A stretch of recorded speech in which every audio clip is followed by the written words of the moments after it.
dans son micro-coin. Dans le système anglophone, dès la petite école, on apprend à travailler sur des projets, on crée des clubs et des associations, on pratique le team building, on est pour la fortune commune, le Commonwealth. Le système scolaire francophone ne nous apprend pas non plus à défendre une idée ou à débattre. On nous apprend à répéter ce que d'autres ont dit.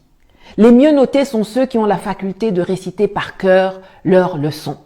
L'interprétation, l'adaptation, l'élargissement des connaissances ne sont pas les bienvenus.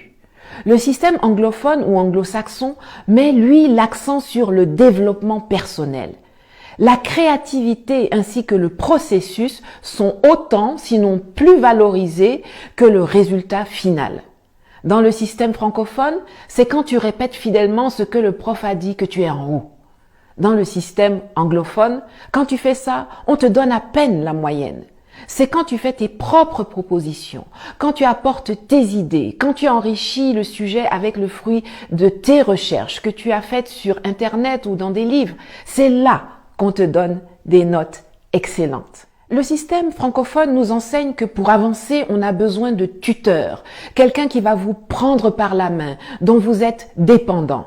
Ailleurs, on privilégie les mentors, avec qui s'établit une relation de confiance, sans hiérarchie ni contrepartie financière, afin que les deux échangent librement sur leurs idées et leurs visions. Sachant cela, on ne s'étonnera pas de voir avec quelle facilité les Africains francophones acceptent le fait d'être sous tutelle française, même jusqu'à l'ONU, où c'est la France qui a l'initiative des résolutions concernant le continent. On ne s'étonnera point de voir la France décider que c'est elle qui est la garante d'un processus de transition tordu dans un pays africain. La France décidait d'être la garante de la monnaie de 14 pays africains soi-disant indépendants depuis 1960. La France décidait ce qui est dans nos livres d'école. Le système scolaire francophone ne nous apprend bien évidemment pas à être des leaders. Jamais on ne nous entraîne à présenter un projet, à prendre la parole en public, à maîtriser l'art oratoire.